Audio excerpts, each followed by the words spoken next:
Where do you say that you have progressed the most? Level of confidence, kind of like analytical kind of person. And it quickly made me realize that I don't need to have the full answer to try something. And, even coming from you when you was like, hey, you're good, but you need to go ahead and commit. So that's your word for the day. And that right day even changed my whole perspective great. of what I need to do. So taking more risks is one of the things that I have been doing. This is the Ben Herman Show. Where do you learn new, fresh ideas, and how do you stay inspired? So I have a little crew. We're called Success Squad. And the funny thing is, all of them have actually trained. One he's in New York, another one is from Toronto, and one is from Maryland. And what we do is, and even though they're kind of Caribbean based, I'm literally the only person that's kind of in the mobile scene. And now they're realizing now, like, they're starting to. There's like, because they're starting to get, I don't want to say clout. Yes, they're getting clout, especially the one from Toronto. And he's like, look, I'm starting to get all these requests for gigs. What do I do? But these are younger DJs that kind of keep me in line. Guys, I look young, but I'm old. I am old, and at one point I was going to quit, and me coming to a convention center is what changed my mind. Not realizing like I could have made this a career. I never knew that, What convention was that? The DJ Expo in Atlanta. DJ Expo in Atlanta, right? Yeah. Gotcha. So that was the key thing. I don't want to go too much off topic, but when I remember doing it was kind of like a kids party or whatever. I don't know. It just made me feel really bad. I was like, I don't want to do this anymore. Okay. But I was also doing a lot of personal development, and I remember reading a book that stated that you must be in your arena to stay motivated. Yeah. And here are some of the things you stay motivated, and one of those things is that you go to conferences. So as soon as I read that, I went straight. I was like, are there any type of, and I didn't know, I said, is there anything for DJs? And that's when it popped up. So the first one I actually went to was called NYCon, which is in New York. Never heard of it. Yeah, it's very small. Yeah. So I went to that, and that's what got me into that. And I was like, is there another one? And that's when I saw the DJ Expo. The DJ Expo. And that one right there, I'm seeing guys with Rolex, nice little suit, people pointing. I was like, so who is that? Oh, this that DJ from da-da-da-da. I'm like, what does he do? Like, DJs? What? I was like, what does he do? Oh, all he do is wedding and company events. I'm in the wrong business, So that was kind of like the eye opener.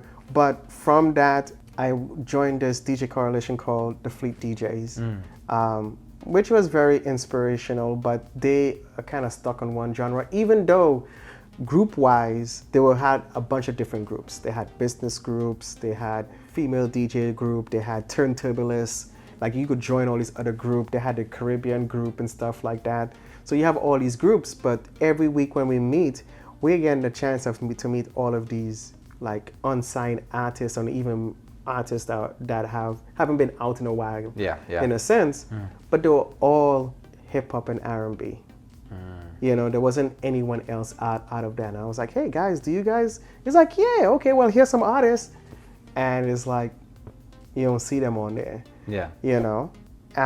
So that was kind of like a turn off for that. But my four DJs, we're coming up to a week. We were used to every other week we will get on video, and we will play a song, and the other person on the beat match to another song, or we was like, hey, we're coming up with this remix. What do you guys think about this? It's a collaboration. Yeah, so right. It's we collaborate, do different things, music, business, events that they're doing and stuff like that. I made a joke saying, hey, February 4th, who want to DJ for my annual event? And they all cussed me out. What kind of question is that? And I was like, it was just really to let you guys know the date. I know you guys, you know, Would be down. it would right? be down Yeah, or yeah, whatever. It's yeah. just to get you guys know the date or whatever. And then the guy from Toronto, we literally, I think this year made him international DJ Wow. because we flew him to DC to do one of the biggest event in DC called Soca for Breakfast. And then my friend in Maryland, in New York, which is also his cousin, flew him down New York Carnival. And then someone else flew him out to, when's that happened? Someone flew him out to Orlando, Florida. Yeah, yeah. Yeah, so it's like, wait. All over the place, right? He's all over the Starting place, to you become know? a touring So DJ, yeah. Yeah, so now he's getting these requests and stuff like that, but you know, that's us kind of helping within that. And also staying within the DJ community through Facebook and so forth. Big fan of the DJ Vault. That's a nice community. Had the opportunity to spend some time with Joe Bun. That was pretty cool. And yeah, even the Crate Hackers family, just learning from that. So staying in tune with that's what kind of always kept me up. And one of the things I do, and I told one of the DJs this, so I don't want to consider it a secret, but every DJ should consider themselves an international DJ because you should be playing more than one genre. But when it comes to knowing that music, it's a little difficult. So Yeah. As I inform people, the way I do it is that every week is a different genre. And in case you don't know, but everybody should know, when do new music always drop? Is it Tuesdays? In Tuesdays. Yep. I Right? feel like the entertainment industry as a whole Yeah. releases on Tuesdays. It's Yeah. literally on a Tuesday. Yeah, So yeah. basically, like your Monday and Tuesday, you just listening to Just music. that. Yeah, you just listening Yeah, to music, yeah, yeah. and it should be just a specific genre. Yeah, gotcha. So just one genre, you listen to what's out there, and then Wednesday and Thursday, you just selecting certain songs that you like. No more than probably 5 to 6, to be honest. yeah, yeah. Right, and then like that Friday and Saturday, you testing them out. 1 or 2 you're testing out. Yeah. And then Sunday you make the decision and you're gonna add it into, I have like what you call my 80 playlists or whatever Yeah. of songs, and I'm like, okay, if I'm gonna put one of you guys in here, one of you guys have to come out. That's how I kind of do it. And so I have this 80 track list that I have here Yeah. that consider, you hear something new, something old, you know, a little bit of that. Yeah, And yeah. it's like, wait, what was that song? You know, and that's how I kind of introduce certain songs when it comes to the specific genres and stuff like that.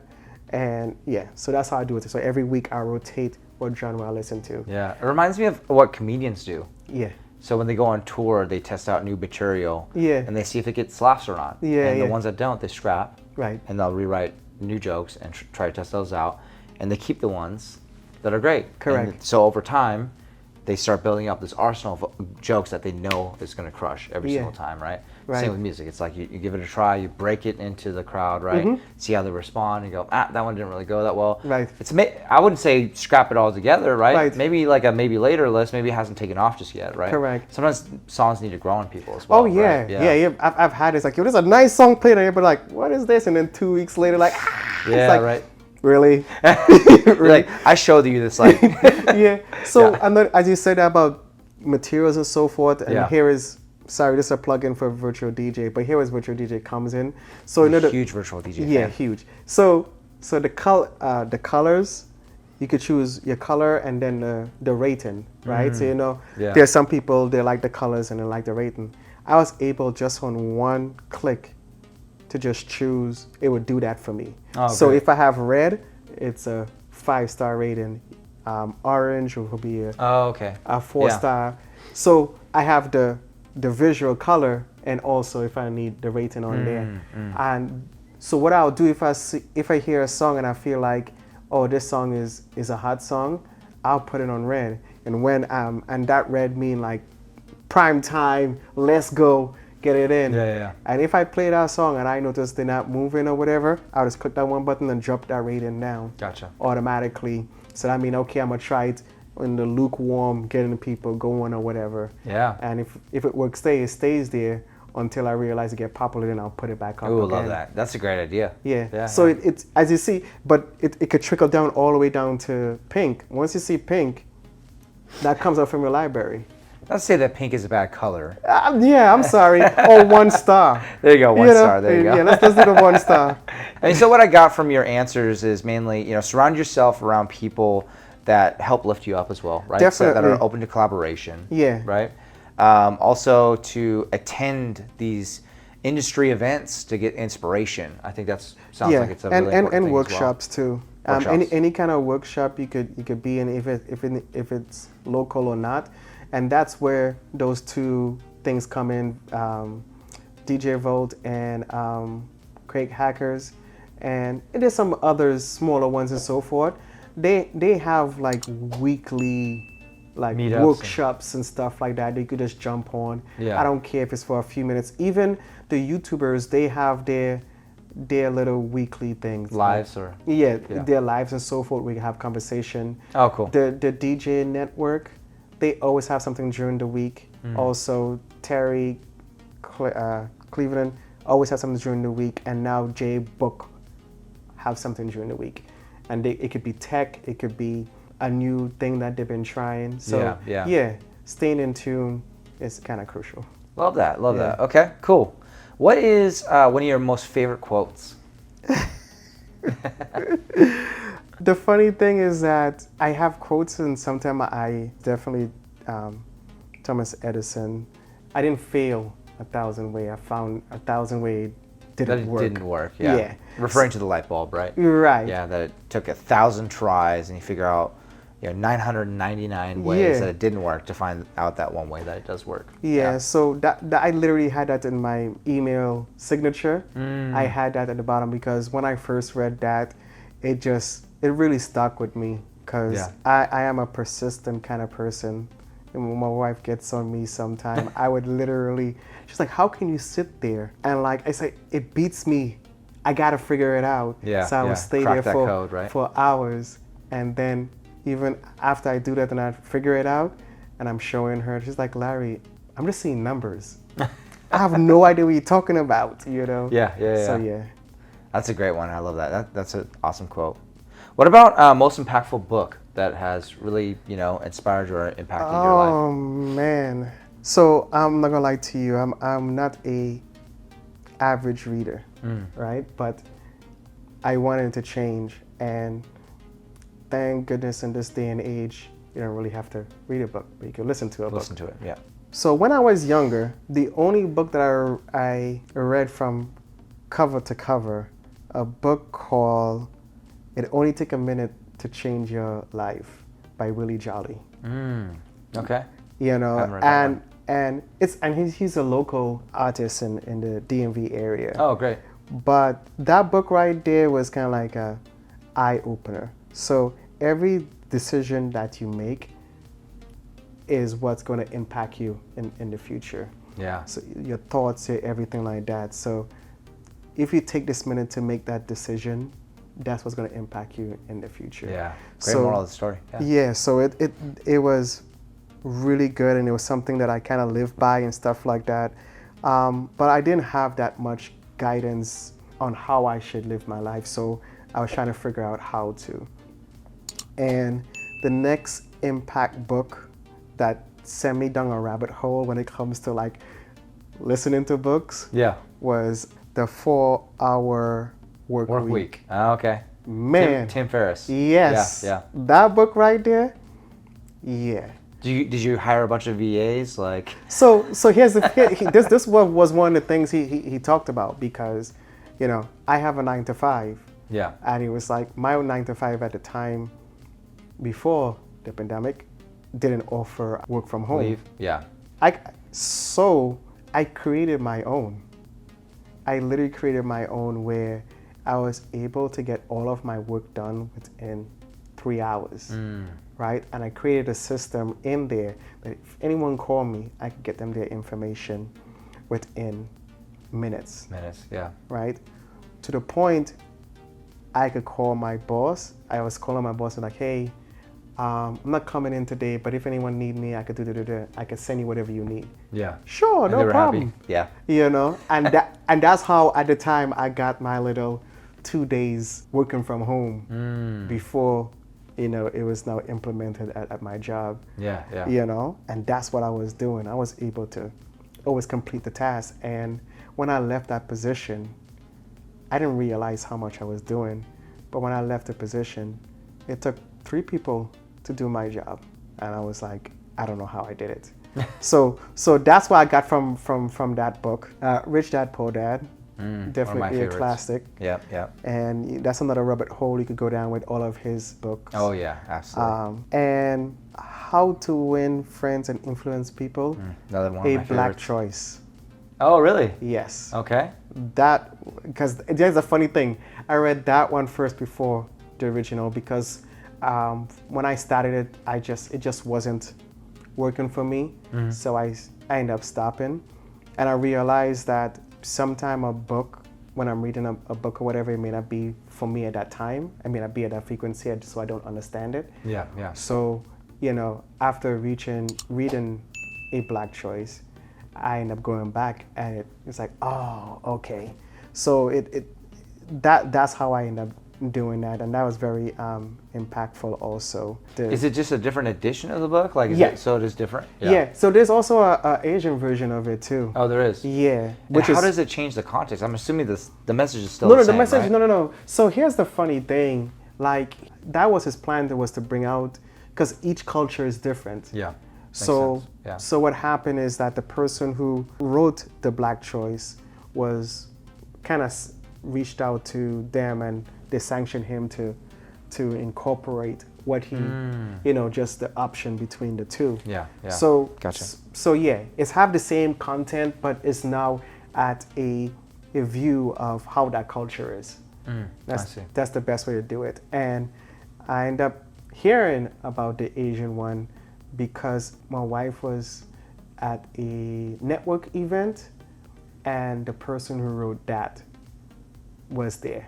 Oh, really? Which was a That's big cool. selling. So Wow. that's, I was like, oh wow, I didn't realize this. I honestly didn't realize there was Yeah. any sort of Yeah. other versions. I just read the original, that's it. Right. So that was it too. And I just came across another one, The Untangled Soul.